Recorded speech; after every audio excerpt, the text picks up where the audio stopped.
obrigado, Gabi. Um prazer enorme estar aqui novamente, dessa vez para concluir o segundo dia desse evento espetacular sobre tendências de vendas e marketing. Como vocês que participaram ontem já estão sabendo, esse painel tem como objetivo conversar com alguns dos maiores especialistas sobre carreira em vendas e marketing do país para levar até vocês as dicas práticas de carreira para o ano, tendo em vista as tendências que o Maurício comentou a respeito do marketing em 2025.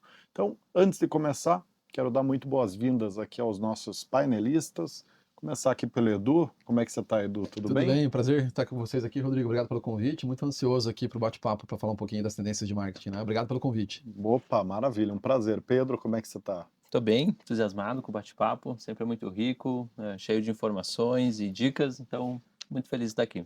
E por último, o Maurício, para ele respirar um pouquinho, né? Porque ele acabou de dar uma palestra super bacana. Como é que você tá? Tá bem para... Vamos lá, né? Que bom que eu me juntei aqui com outras pessoas que aí sabem ainda mais do que eu sobre o assunto, né? Então conseguem trazer um ângulo novo, quem sabe, porque eu falei agora há pouco. Muito legal. Só, acho que é importante para quem não viu os outros conteúdos, eventualmente acho difícil, mas na dúvida, Maurício, diretor executivo da The Force Sales Company, Edu, gerente sênior da Force Sales, que é a unidade, a empresa da The Force Sales Company que recruta média e alta gestão de vendas e marketing, e o Pedro, ele é o head de vendas da The Force Sales Company, tá? Só para a gente, vocês entenderem, né, quem que é quem aqui na mesa, tá? Muito bem feitas as apresentações, né? Eu vou começar explicando um pouquinho de como que vai funcionar a dinâmica aqui, né, do dia. Então, esse conteúdo, ele, como eu mencionei, ele vai basicamente aprofundar cada uma das 5 tendências de marketing de 2025, que o Maurício apresentou agora há pouco, sob a ótica de como elas vão afetar ou não a carreira, organograma e salários de marketing no ano, tá? Então essa é a nossa dinâmica aqui, esse é o desafio, quer dizer, ajudar vocês a entender como se movimentar em termos de carreira no ano, o que fazer com as tendências, tá? Então, para a gente começar, vamos falar da primeira tendência e super importante, que é domínio de dados e growth hacking, tá? Então, Mauricião, para começar, fala um pouquinho para o pessoal como que essa tendência vai afetar as carreiras, os organogramas, os salários, né? Legal. Bom, falei agora há pouco na minha palestra e reforço, né? Eu acho que o principal impacto que domínio de dados e growth hacking tem na carreira dos profissionais de marketing é a lógica de pensamento através da qual passa-se a fazer praticamente tudo na área de marketing. Já se começou a se fazer isso, né? E passa-se a se fazer cada vez mais. Acho que o Edu trouxe isso um pouco ontem em alguma das tendências de vendas durante o painel. A cultura de growth hacking, ela sai do growth hacking e se lateraliza no departamento de marketing. Até então a gente tinha um departamento de growth marketing, ou as posições, perdão, de growth marketing que pensavam muito em experimentação, teste A/B. Agora essa lógica de pensamento em marketing, ela cascateia para todos os outros cargos e as outras áreas de marketing, né? A gente precisa que todas as funções de marketing atuem com um pensamento experimental, com um pensamento teste A/B, né? A gente vem falando aqui ao longo do evento, né? O custo de aquisição de clientes ficou cada vez mais alto, né? Cada vez mais caro prospectar um cliente. Então, eu não posso ter nenhuma iniciativa de marketing onde eu coloque um caminhão de dinheiro sem eu ter certeza que essa iniciativa traz retorno. Então, eu faço micro experimentos, eu experimento pequenas iniciativas, vejo qual delas está dando mais resultado, qual está dando menos, descontinuo aquelas que estão dando menos resultados, invisto mais naquela que está dando mais resultado, e isso se cascateia para iniciativas de branding, para iniciativas de evento, para iniciativas do que quer que seja dentro de marketing, não só na capturação de lead, né? Então, acho que esse drive mental de teste A/B, ele passa a ser essencial em qualquer função do marketing, né? Então, isso impacta muito a carreira dos profissionais, porque a gente falava muito de marketing baseado em dados, marketing baseado em dados. Eu acho que agora a gente fala de um estágio a mais quando a gente fala dessa tendência, né? Não é só analisar dados para tomar decisão, é saber a melhor forma e mais barata de capturar os dados, é saber a melhor forma e mais barata de tratar os dados, para daí sim tomar as decisões com elas, né? Então, é um drive mental ali que mexe com toda a estrutura e que vai cascatear para organogramas que tragam mais posições de growth marketing, logicamente, né? Por essa tendência está bem acentuada. A gente vai trazer mais posições de data-driven marketing com essa tendência.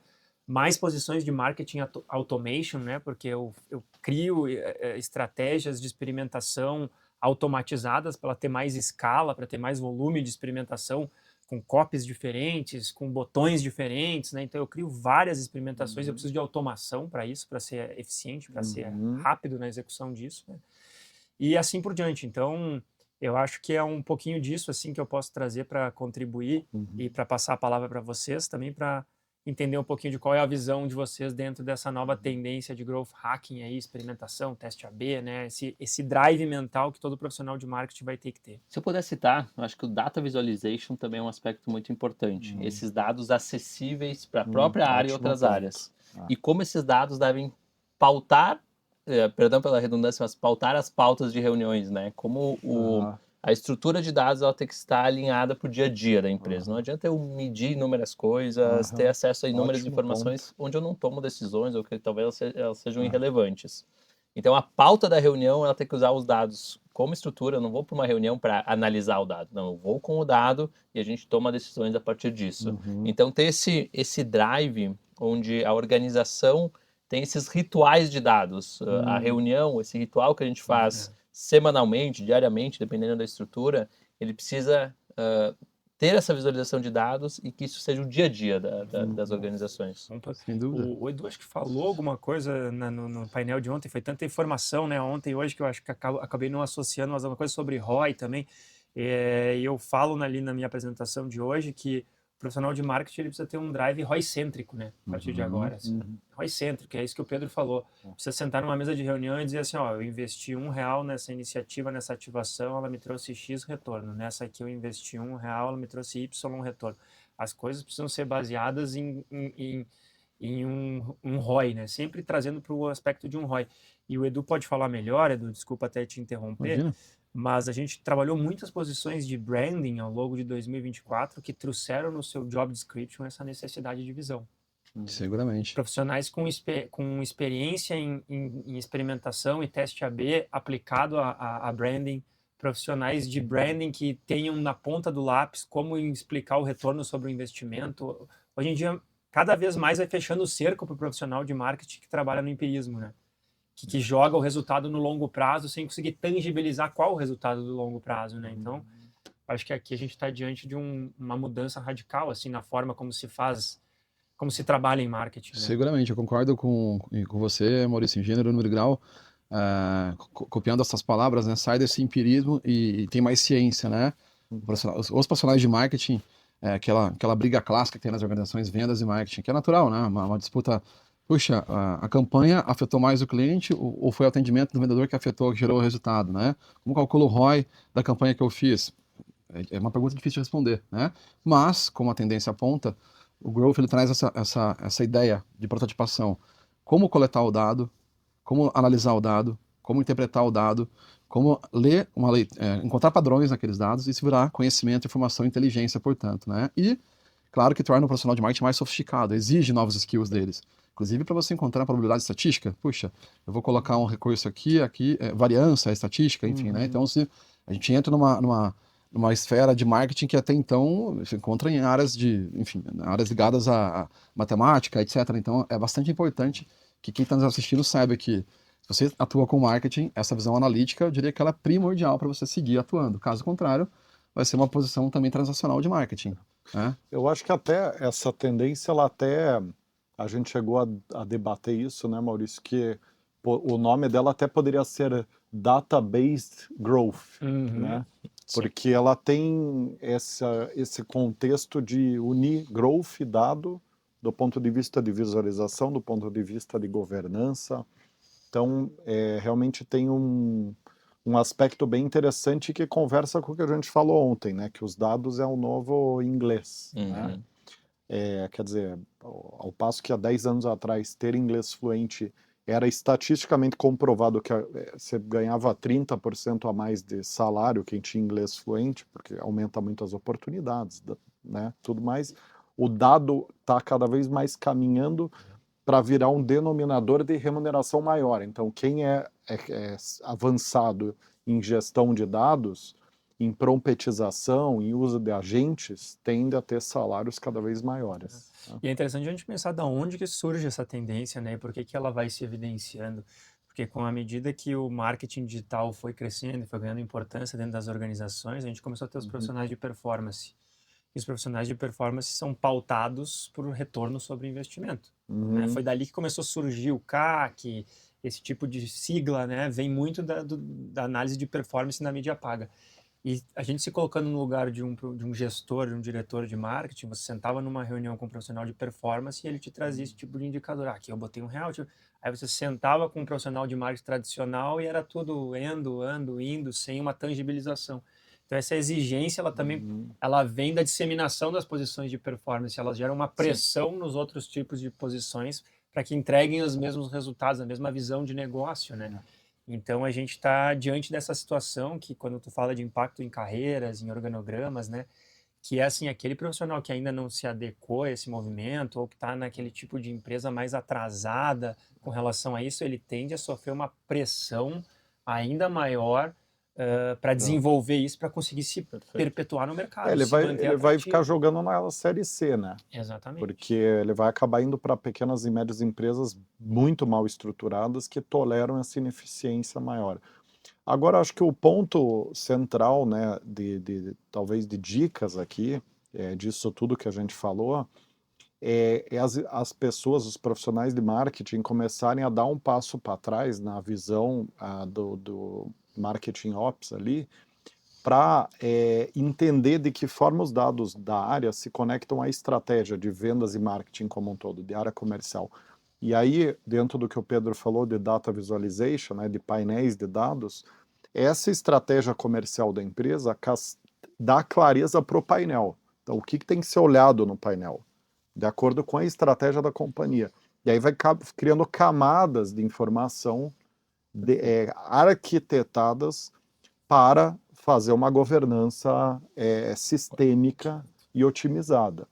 Até porque, para quem vive no mundo do trabalho remoto, como é o nosso caso, não tem espaço para reunião improdutiva. Você quer entrar na reunião e resolver o mais rápido possível os assuntos. Acabou aquela reunião de parênteses, né, que tinha antigamente, onde você entra na reunião, principalmente aqui no Brasil acontece muito, você entra na reunião para resolver um problema, de repente abre um parênteses, está falando de um outro assunto, e aí fica 20 minutos no outro assunto. Isso está em extinção. Nas empresas eficientes, né? Nas empresas eficientes. O mundo do remoto é o mundo da objetividade, o mundo de entender o papel de cada reunião. Né? Para que serve? O que tem que ser resolvido? Qual que é o roteiro ideal? Qual que é o roteiro de dados que eu tenho que estar visualizando previamente à reunião, durante a reunião, pós-reunião, que eu tenho que alimentar? Então, acho que a gente está entrando nessa era da arquitetura de dados, né? Perfeito. E aí eu acho que algumas habilidades que eu acho que ficam como dicas, né? Análise de dados, é um novo inglês. Existem N cursos sobre análise de dados, existem muitas ferramentas que, ao apresentar a ferramenta, tem o seu próprio curso. Não vou correr o risco de citar algumas, um Tableau, um Power BI. O próprio Google Analytics ensina como usar o Google Analytics, as ferramentas. Então isso já um nível mais básico e uma linguagem de programação no nível mais avançado. Um R, um Python, SQL, tem SQL também muito utilizado. Tende a ajudar na parte de análise de dados, né? Técnicas de growth. Eu acho que a gente comentou, então estudar sobre técnicas de growth e essa mentalidade aberta. Eu não sei se existe um curso de como fazer teste AB, eu acho que é uma mentalidade, é uma intenção, né?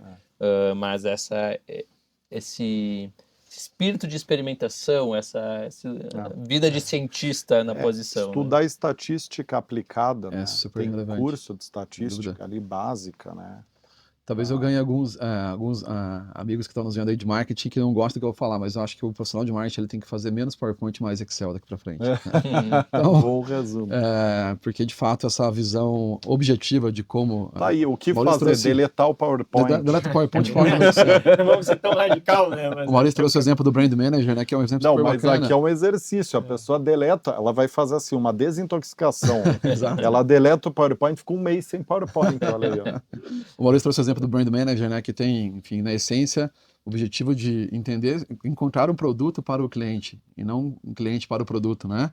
o que ele come, onde ele dorme, o que ele respira, onde que ele mora, enfim, né? Isso vira inteligência, como eu já disse, né? Então, se ele não olha para isso, ele vai ter um desempenho ruim no lançamento de um produto novo, né?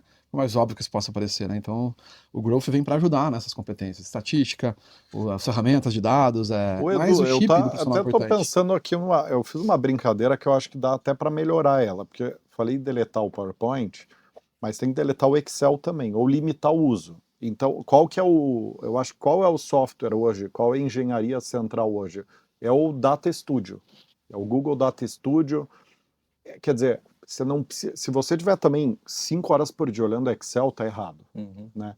Então, acho que essa questão que o Pedro falou dos painéis lá, talvez o grande software do momento é Google Data Studio. Eu preciso pegar os dados que eu preciso de todas as planilhas que eu tenho e olhar só para o Google Data Studio, quer dizer, que é a síntese dos dados que eu já sei que eu tenho que olhar. Para tirar uma conclusão dali, né? Você não ficar com a cabeça enfiada em planilha e indo, né? Que nem... E a parte, da cultura de growth hacking, né? Aqui a gente tá falando da parte do domínio de dados e a parte de growth hacking. A parte de growth hacking, ela traz uma necessidade de pensamento de experimentação, porque a gente vem falando aqui também nas palestras, nas mesas sim. anteriores, de um mercado mais competitivo, né? Em todos os aspectos o mercado brasileiro ele está mais competitivo, então o custo da mídia fica mais caro, o custo de qualquer ação de marketing muito mais caro, as cidades maiores também, cada vez mais difícil fazer comunicação nelas, então assim, tá tudo muito caro para investimento de marketing, então eu preciso antes de investir testar em testes pequenos, para eu conseguir comprovar que vai ter resultado. Eu comprovei em testes pequenos que vai ter resultado, aí eu parto para ação, entendeu? Então, acho que esse drive de microexperimentos e que tragam o ROI, e aí a gente avalia qual opção tem mais ROI e investe. Eu acho que esse drive mental no marketing é fundamental aí para o ano de 2025. Boa. Sem dúvida. Agora entrando na segunda tendência, que me parece ser um desdobramento quase que automático da primeira, que é a LGPD, né, Maurício? Então comenta um pouco assim o pano de fundo de como que isso vai bater nas carreiras e cargos e organogramas, né? Legal. Salários. Eu falei algo também na minha apresentação que reforço, né? Eu acho que a gente fazia marketing né? A gente fazia marketing até um tempo atrás com aquela história de colocar o consumidor no centro, né? A partir de agora a gente começa a olhar para marketing de uma outra forma. Eu vou colocar a confiança do consumidor no centro. Então, essa dinâmica muda completamente as estruturas do marketing, né? Porque tudo que o marketing fizer, e o marketing é uma das principais áreas, se não a principal da empresa, que trata de dados de clientes, de dados de consumidores, né? É onde está o maior risco, talvez, inerente à LGPD com relação às empresas. Então, se ali está o maior risco, se ali é a área que mais trabalha, que mais atua com isso, logo é a área que mais vai precisar estar preparada para esse movimento, né? Eu não consigo mais coletar dado nenhum do meu cliente, do meu consumidor, sem um consentimento claro e explícito dele, né? Então, como eu adequo as minhas atividades para isso, né? Então, a LGPD, ela traz essa mudança de olhar, de colocar o consumidor no centro para colocar a confiança do consumidor no centro.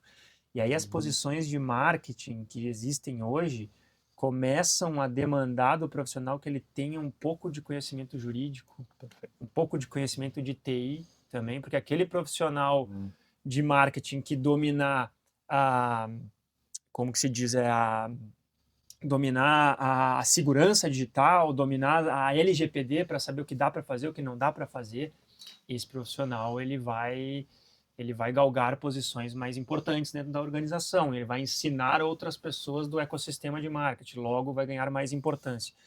Então eu acho que aqui a gente está diante de uma mudança também bastante estrutural em termos de skill e conhecimento do profissional de marketing, né? Olha só, a gente fala para o profissional de marketing tem que conhecer de vendas, já começa a ter até que conhecer um pouquinho de jurídico, né, de TI para atuar com essa pauta, então... Sim.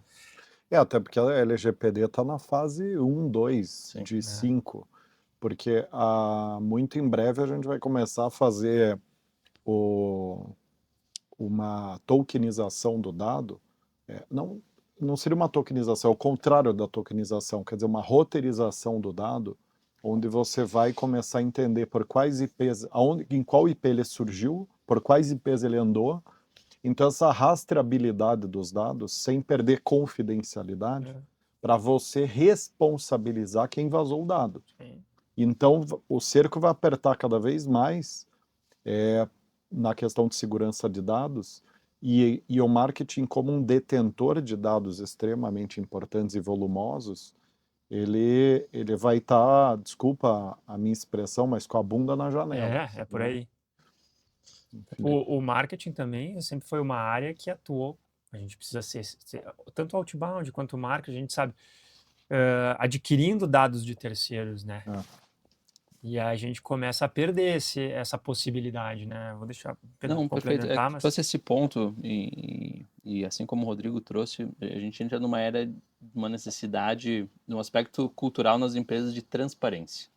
A gente precisa trabalhar com muita transparência. Então, dentro não é uma habilidade, né? O comportamento é um comportamento que traz essa lucidez sobre o que está acontecendo, o que eu vou fazer com o seu dado, como eu vou fazer. E a gente vê essa mudança de mentalidade nas empresas. Não tem mais espaço para fazer uma atuação obscura com dados, né? A gente precisa comunicar de maneira clara e nos responsabilizarmos por isso. E abre espaço para as conversas mais frontais sobre esses aspectos, né? E a reputação, né, Pedro? A reputação que a empresa, entendendo de marco regulatório, as legislações, marco civil da internet, enfim, profissional de marketing, dominando essas disciplinas, buscando esse conhecimento, eu tenho convicção de que grande parte das profissionais que estão em alguns segmentos de indústria não tem conhecimento de quais dados são sensíveis ou não ainda, né? Ainda é algo muito novo, essa disciplina, por mais que seja uma lei, né? Dominar isso e saber lidar com isso gera, inclusive, uma reputação positiva para o consumidor. E, claro, isso é um ciclo virtuoso. Daria para dizer que daria para dizer que do ponto de vista prático de carreira, é importante as pessoas terem um conhecimento pelo menos básico da LGPD. Sim. Quer dizer, qual é a minha prerrogativa com os dados, quer dizer, o que eu posso fazer, não posso fazer, quais eu posso reter, não posso, qual o processo para autorização para reter ou não. E antes de fazer alguma coisa, até se certificar se não tem esse conhecimento, né? No estudo prático que a gente fez ali com 103 empresas, que estamos trazendo aqui ao longo do evento, e está junto com a pesquisa também, para quem quiser ter mais acesso a esses dados, pode baixar a pesquisa que deve estar no QR Code aqui na tela, né? Das 103 empresas que a gente entrevistou, 17 alegaram já ter tido vazamento de dados, né? Então... E tende a aumentar. E isso é algo que é bem relevante, Pedro. Conforme a sua empresa cresce, como diz o Rodrigo, mais com a bunda na janela você fica, né? Porque aonde que esses vazamentos de dados acontecem, onde tem dados com volume. Exatamente. Então, conforme a sua empresa cresce, ela vai ficando mais avessa a sofrer um ataque, né? Então, isso é bem importante. E aí, trazendo também, Rodrigo, assim, para os organogramas, a gente tem algumas posições que são importantes de o profissional de marketing ficar atento e talvez desenvolver os skills para ocupar esses espaços, né? Quando a gente fala de o marketing ter a maioria dos dados sensíveis referentes a clientes na sua mão, e ali está um grande risco, provavelmente as empresas grandes e que já tiveram vazamento de dados já têm esse cargo, e aquelas que não têm vão ter, que é um analista de governança de dados em marketing. Então, assim, vai ter alguém no marketing que é o chefão daqueles dados, né? Então, ele faz a governança dos dados de marketing. Então, esse cargo existe e tende a ser mais procurado à medida que a LGPD avance. Quando a gente fala de não conseguir mais capturar dados de terceiros, restrição com o uso de cookies de terceiros, por exemplo, isso tudo limita a quantidade de dados que o marketing tem para trabalhar com os seus consumidores. Gera dois reflexos. Reflexo 1, começam a surgir as posições de community manager, né? Pessoas que saibam criar comunidades, engajar comunidades de forma orgânica, uma vez que eu não consigo mais capturar dados do meu cliente. Então, eu crio uma comunidade dentro da minha base de clientes e crio incentivos para que eles tragam mais informações a respeito do comportamento de consumo deles, etc. Então, um investimento maior em esse tipo de profissional que mais comumente no mercado é chamado de community manager. E um último perfil de cliente também que a gente, perfil de vaga que a gente pode ver surgir são os especialistas de Zero Party Data e First Party Data, né? São posições que, claro, empresas com uma metodologia bem avançada já possuem, né? Mas como eu não consigo mais ter acesso a cookies de terceiros e não consigo mais comprar a base de informação de outras empresas, coisas que eram feitas antigamente, eu tenho que achar uma forma de entender mais o meu cliente. Aham, E qual é essa forma? Essa forma, a first party data é aquele dado que o consumidor entrega propositalmente para a empresa. Eu faço um formulário de checkout de compra, ele diz o endereço dele lá, a idade que ele tem, e ele me entrega. A zero party data é uma informação que o cliente me passa porque ele quer, né? Tipo, que horas que tu compra, que cor que tu gosta mais. Então, o profissional de marketing tiver experiência em como capturar esse dado, um programa de fidelidade que cria incentivo, colocando um questionário em determinada jornada do Cara, cliente. excelente. Então, Central. excelente, o profissional central, que tiver essa visão, ele com certeza também vai... Porque uma vez que o dado começa a ser escasso e com bastante restrição e risco envolvido, a pessoa que dominar o processo de captação e gestão vai gerar valor e diferencial para todos os subsistemas do Isso, marketing. Exatamente. Então é bem relevante o que você falou. E aí, Maurício, eu acho que para finalizar essa tendência aqui, o grande resumo é, talvez vamos até aumentar aqui o nível do grade que a pessoa tem que ter em dados. Porque em vários subsistemas do marketing, me parece que a pessoa vai ter que ser aí um nível pleno em LGPD. Porque ela vai ter que achar esses espaços para captar e fazer gestão e manutenção do dado, né? Porque quanto mais tempo ela ficar com o dado e mais fresco esse dado tiver, mais ela vai conseguir gerar esses diferenciais de otimização de campanha, e, enfim, todos os reflexos, né? Rodrigo, olha que interessante, perdão interromper, né? Claro, Mas vai me lá. veio esse formato é muito bacana que a gente vai refletindo, né? E talvez seja uma posição que talvez não havia mapeado ainda, mas quando o Maurício trouxe os pontos, você agora, me lembrei das posições de Consumer Insights, que são bastante importantes nas organizações que fazem pesquisa Focus Group, né? Pesquisa Quant e Quali com consumidores, né? O consumidor fornece o dado por prerrogativa dele, ele quer ceder o dado, o hábito de consumo dele, o horário que ele consome, onde ele compra, né? E você concatena, de repente, tendo uma sinergia com as áreas novas que surgirão, né, dado essa necessidade de LGPD, dados, enfim, sensibilidade, esse profissional que está do lado ali, na mesma gerência, na mesma diretoria, enfim, né, que já tem ferramentas muito bem embasadas de pesquisa, leitura de dados, que geração de inteligência, né, enfim, e aprende ferramentas de LGPD e outros dados, enfim, ele já está lá na frente, né, então me parece que a carreira dele pivota um pouco também. Essa é uma área de Consumer Insights, que é super comum nas grandes indústrias de bens de consumo e super relevante. Ela tem uma outra roupagem ainda mais agora, com essa questão de dados, LGPD, enfim, né? Achei interessante que o Maurício trouxe essas tendências e eu lembrei dessa célula, né, que é comum nas empresas também, né? Perfeito. Fica aqui claro que a LGPD é transversal a todos os subsistemas e, portanto, Exatamente. estrutural para uma carreira em marketing, né? Acho que esse é o grande output aqui. Aí, Maurício, vamos para a terceira tendência, que é autenticidade e interatividade. De que forma que isso vai afetar as carreiras, salários e organogramas do marketing, na tua Legal, visão? legal, muito bom. Eu acho que essa tendência ela afeta as carreiras mais a nível de conhecimento, né? Ela afeta frontalmente o conhecimento que o profissional de marketing precisa adquirir a mais do que ele já tinha, né? O mundo evolui, as coisas evoluem e a gente como profissional precisa estar adquirindo novos conhecimentos, né? E quando a gente fala de autenticidade e interatividade, eu acho que ela traz alguns conhecimentos bastante importantes que o profissional de marketing vai ter que ter a partir de agora, se ele não tem, né? Autenticidade e interatividade, a gente já via isso sendo muito trabalhado através de UGC, né, o conteúdo gerado pelo consumidor, né? Então a gente já vê muitas empresas utilizando essa estratégia, inclusive no estudo com as 113 empresas, chamou muita atenção porque das 113 empresas só teve uma empresa que falou que não utiliza estratégias de UGC, as outras 102 utilizam estratégias de conteúdo gerado pelo consumidor, né? Então esse conhecimento já está mais difundido. Mas a gente começa a ter várias outras iniciativas de entregar autenticidade e interatividade para o consumidor com escala. E por isso que essa tendência vira uma tendência. Que alternativa que a empresa tem agora, além do GC, que já era muito usado? Eventos. A gente tem visto cada vez mais empresas fazer eventos, né? Não sei o que Summit, não sei o que Wiki. Então, assim, cara, muitas empresas indo para a estratégia de criar eventos como uma estratégia de meio de funil para fazer o cliente levantar a mão. Então, aqui a gente está encontrando mais uma forma de entregar autenticidade e interatividade para o nosso consumidor, para o nosso prospect. Live commerce, a gente tem visto cada vez mais as empresas investir em live commerce, né? principalmente do varejo e Uhum. etc. Mas é como eu falei hoje de manhã na minha palestra, né? O que impede uma empresa de máquina e equipamentos fazer uma live commerce? Eu abri uma live commerce com todos os meus prospects, mexendo na máquina ali, o consumidor fala a dúvida dele, eu vou lá, mostro em real time como que eu soluciono essa dúvida com a máquina. Se ele tiver interesse em saber mais condições de pagamento, ele clica no link e conversa direto com um especialista. Então, assim, essas iniciativas de autenticidade e interatividade com o público foram pipocando e foram se empilhando.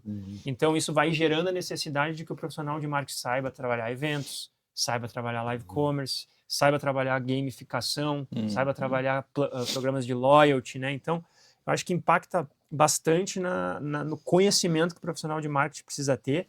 E claro que aí esses conhecimentos hoje são mais encontrados lá no gerente de UGC e Community Manager, que a gente falou inclusive na tendência anterior, o especialista de live commerce, Perfeito. o Aí especialista tem, em eventos, por exemplo. Mas por trás dessa tendência aqui, me parece que tem esse aspecto da transformação da forma de fazer negócio de uma forma unilateral, de balcão de venda, né, para uma forma de comunidade, Perfeito. onde a empresa ela começa a interagir pensando em comunidade, né? Então, ela é um agente comunitário que precisa, portanto, interagir, trocar Uhum.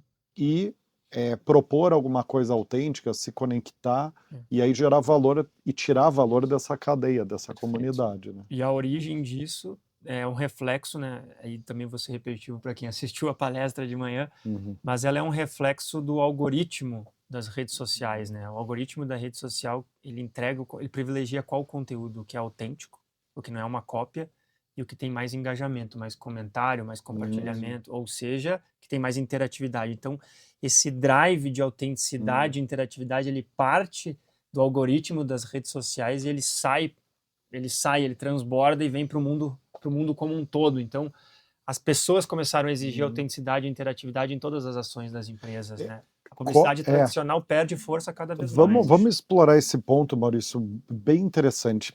Quais habilidades vocês acham que vocês têm visto, né, que a mais estão sendo exigidas dos subsistemas do marketing para os profissionais conseguirem gerar essa integração que o Maurício comentou, né? O que vocês estão vendo assim de habilidades estruturais, conhecimentos estruturais para suportar essa integração, né, que está acontecendo? O aspecto de posicionamento ganhou muita força, né, nesse contexto. Você saber se posicionar e se comunicar da maneira adequada. E quando a gente fala de posicionamento, existe o branding, mas existe também o storytelling, né, dentro de todos esses contextos e ambientes que a gente fala, né?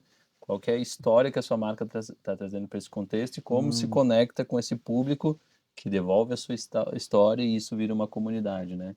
Eu citaria esses dois pontos, assim. Então, dominar técnicas de storytelling é um ponto que me parece, de fato, ter um ganho transversal, porque vai para mídia paga, vai para o branding, vai para várias áreas aí do marketing. Né? Tem até um aspecto, Rodrigo, que talvez é mais difícil de aterrissar, mas psicologia social, né? Como você consegue entender que o teu consumidor, enfim, interagindo com você, consegue entender que você é autêntico, né?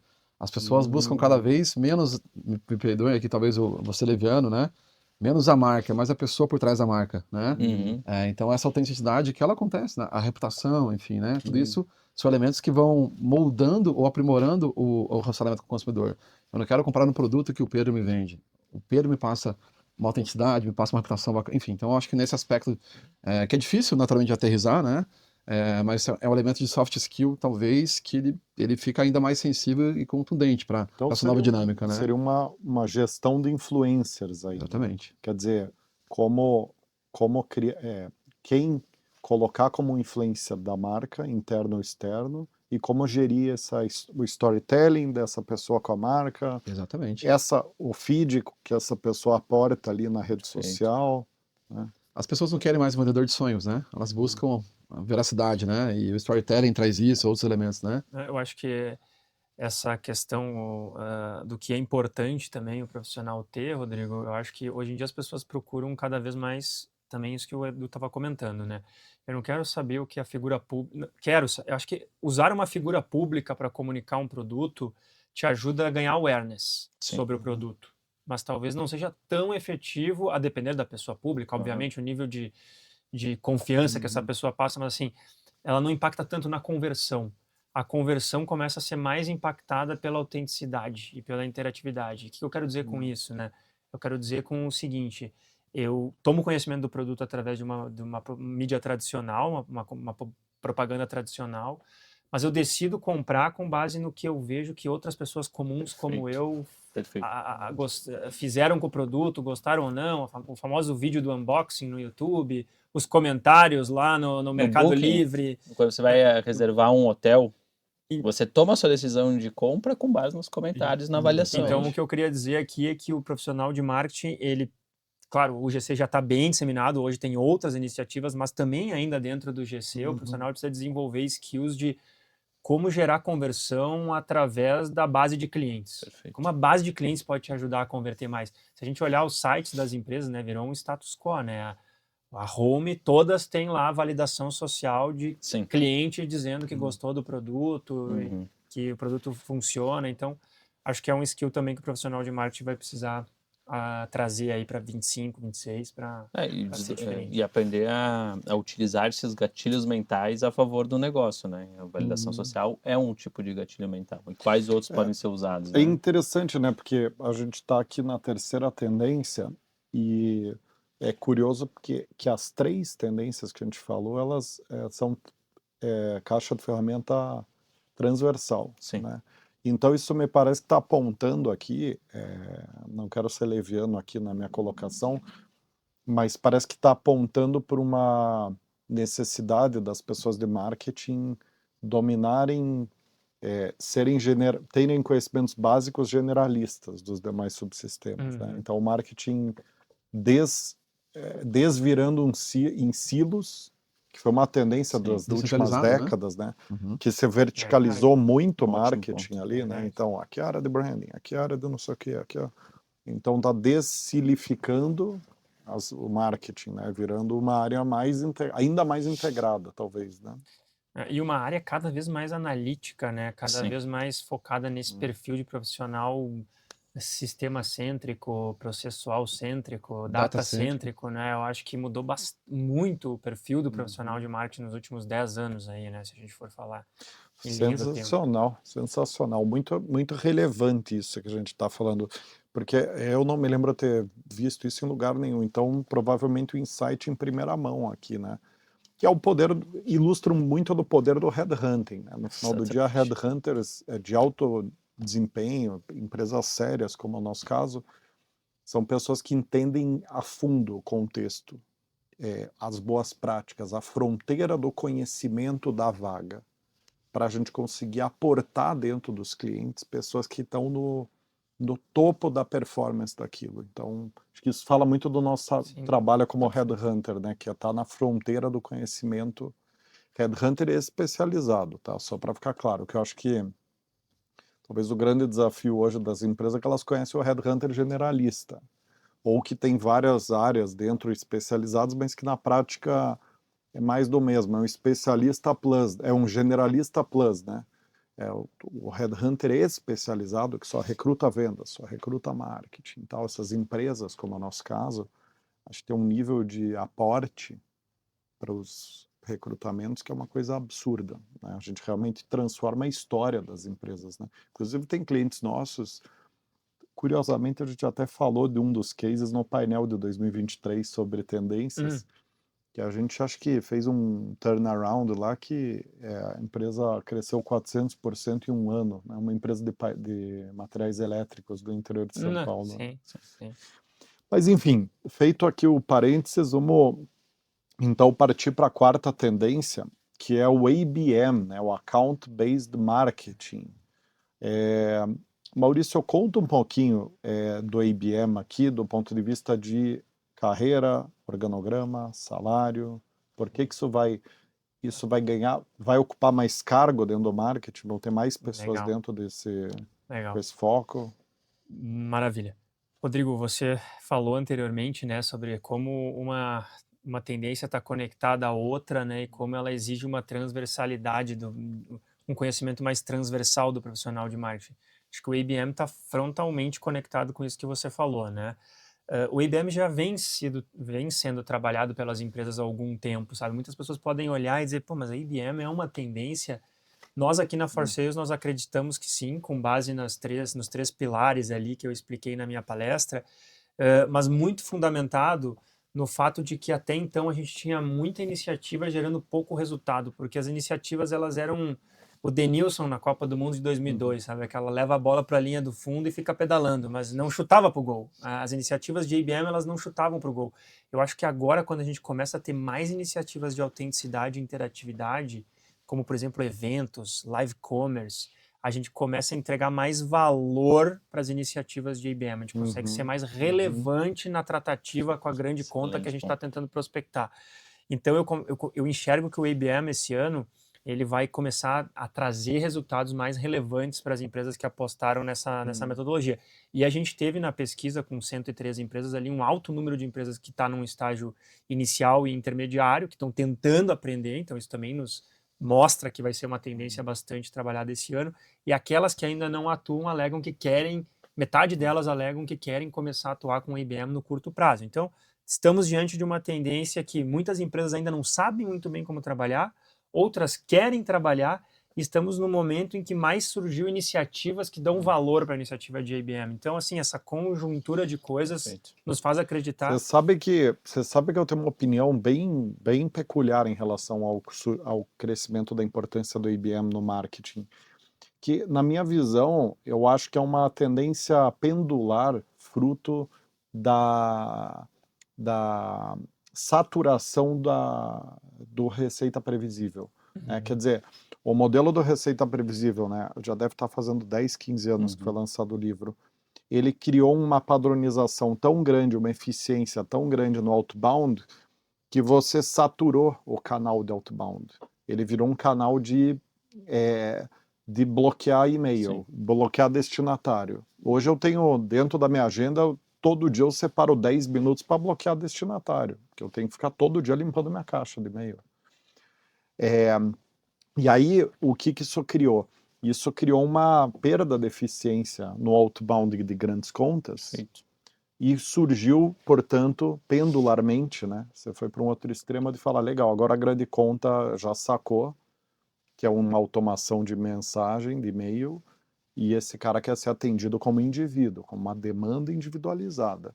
E aí entra o IBM suprindo essa saturação da automação. Só que na contrapartida, como reflexo nas carreiras, principalmente nas carreiras, não tanto, nos organogramas também, mas nas carreiras, o reflexo frontal que isso traz é mais transversalidade para o profissional de marketing. Porque é verdade. o profissional de marketing que quer atuar dentro de um núcleo de IBM, ou ser um head de IBM, um diretor de IBM, não é nem necessário, é fundamental que ele entenda de vendas. Sim, é fundamental.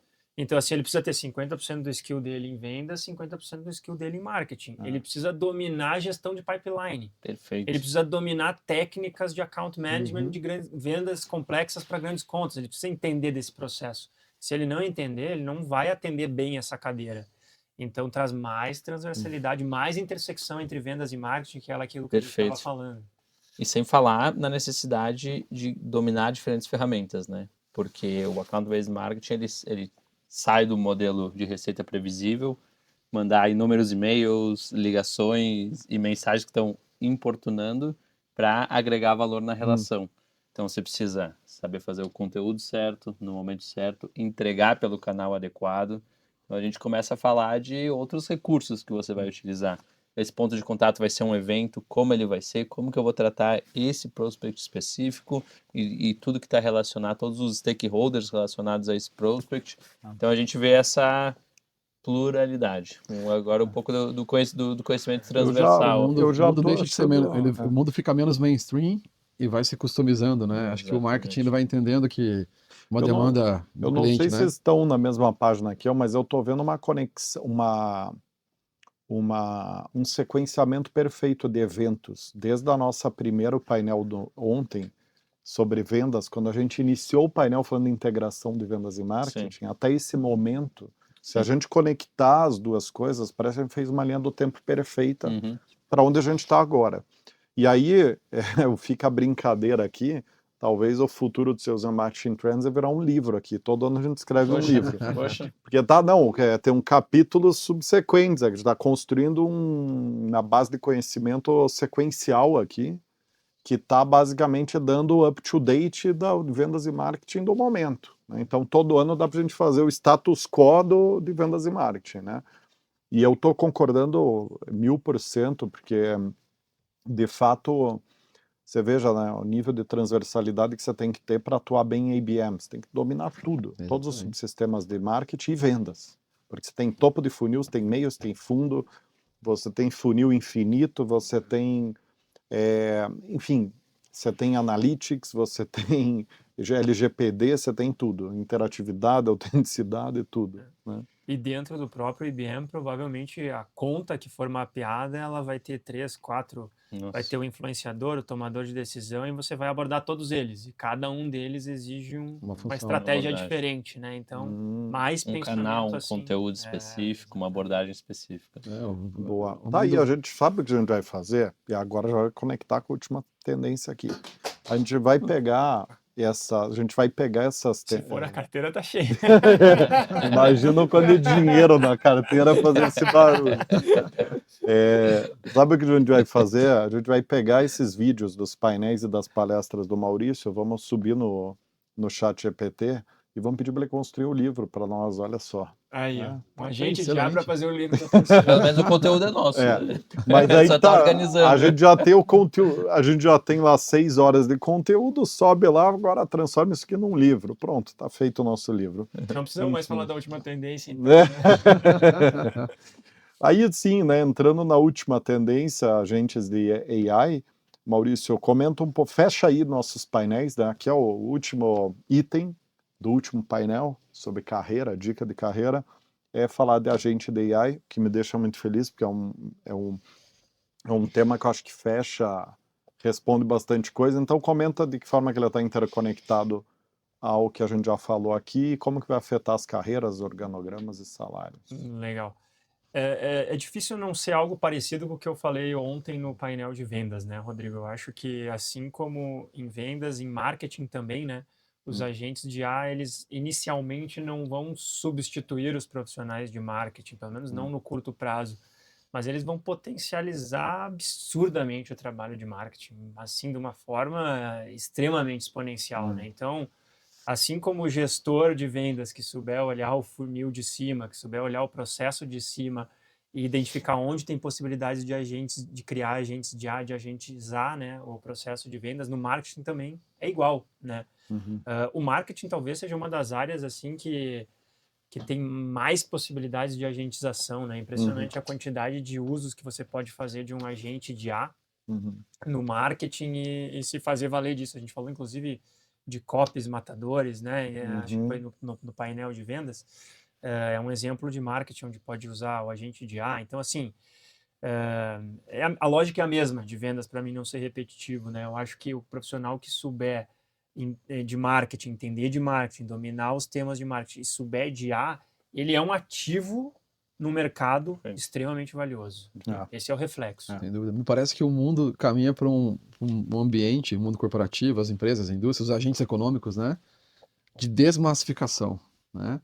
E aí, batendo no liquidificador todas as tendências, né, que a gente falou aqui, que foram comentadas, né, os profissionais que têm uma carreira em marketing têm que usar essas ferramentas e métodos novos, conhecimentos novos para poder ter essa leitura.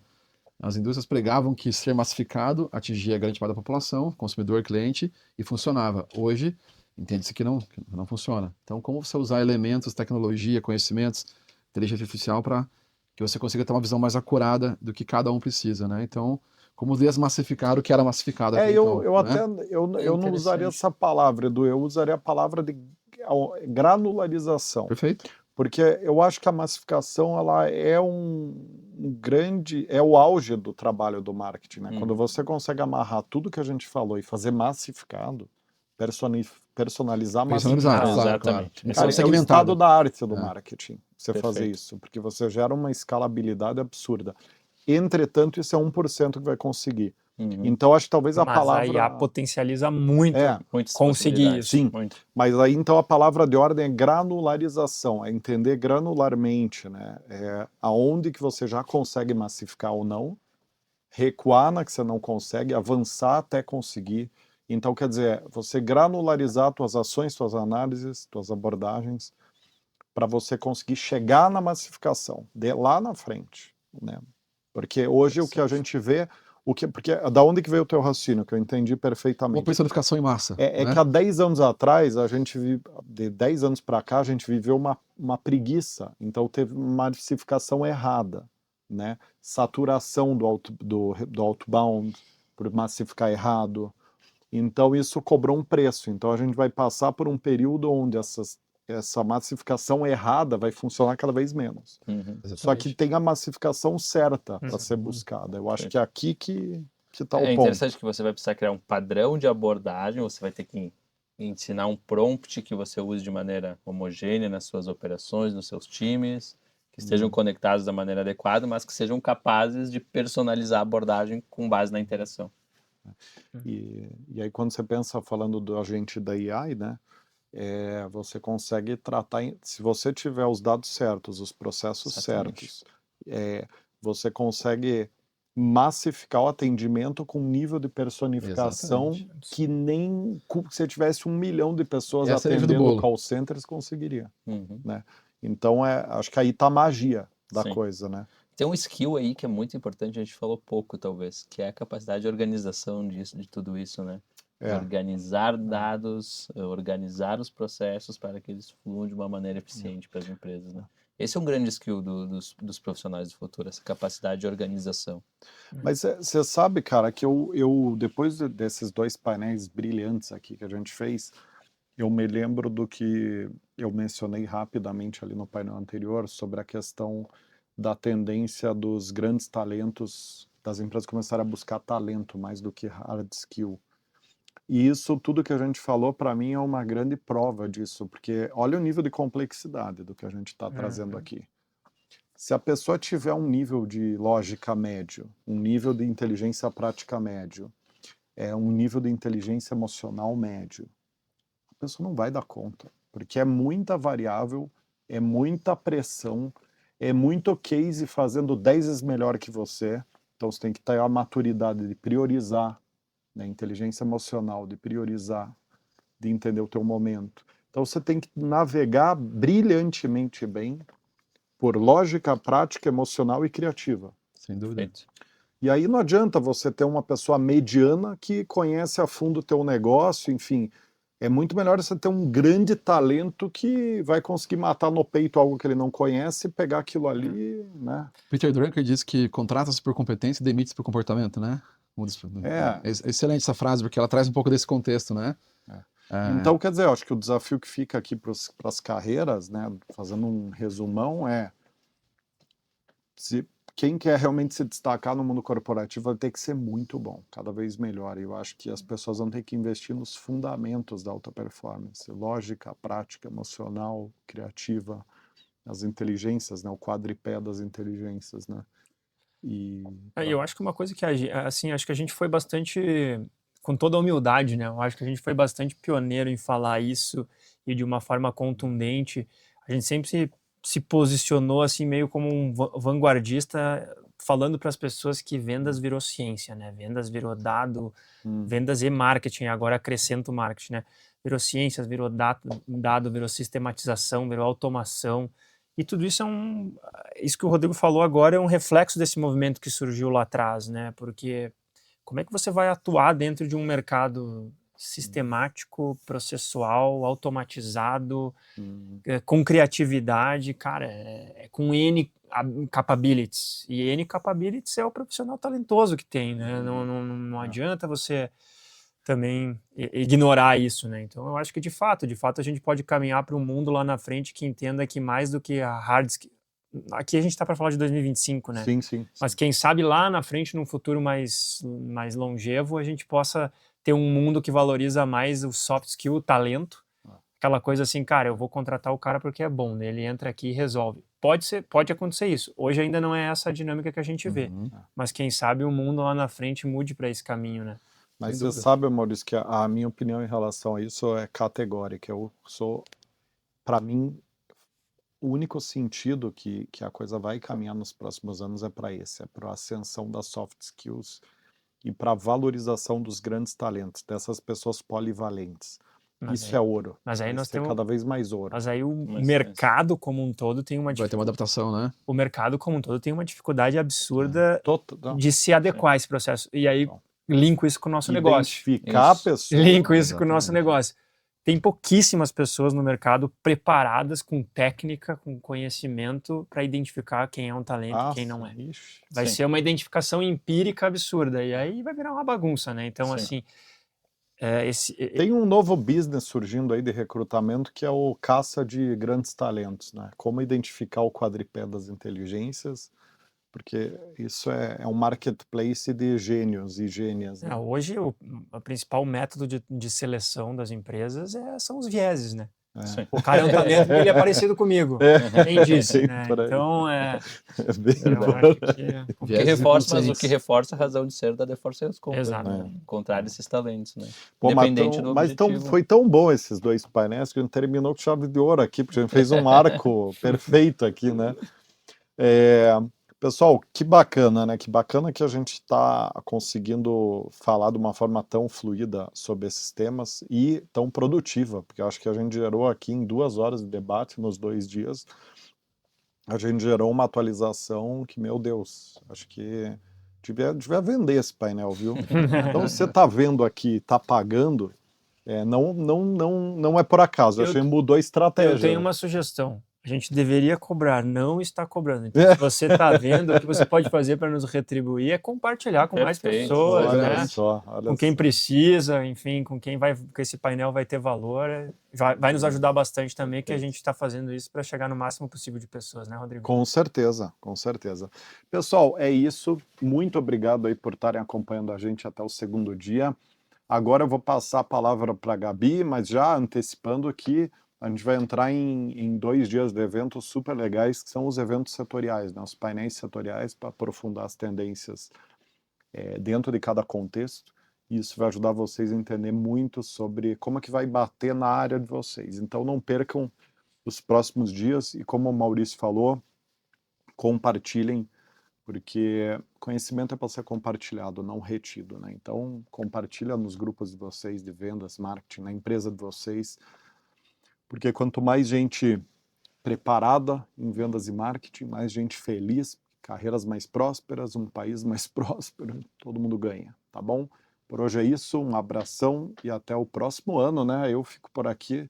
Bom, vou fazer as aberturas, né, dos próximos dias, uma palavrinha rápida. Eu encerrei minha participação Maurício aqui, então encerra. posso fazer das tuas palavras Então, das minhas. faz uma despedida aqui da Vou agradecer a todo edição mundo que acompanhou 2025. as minhas palestras de ontem e de hoje, né, as 2 mesas redondas que eu participei, e deixo vocês nas mãos dos especialistas aqui, Edu, Pedro, a Elo vai participar também, então tem um monte de painel setorial, automotivo, bem de consumo, construção civil, tecnologia, agro, serviço, então vai ser fantástico. Tudo isso que a gente falou aqui levado para esses segmentos. Então acompanhem aí que a turma tem convidados especiais e vai ser muito legal. Obrigado, viu? Muito bom. Até o próximo ano, gente. Um abraço. Quer dizer, até amanhã, mas de uma forma mais rápida, né? Até o próximo ano nesse papo aqui, tá bom?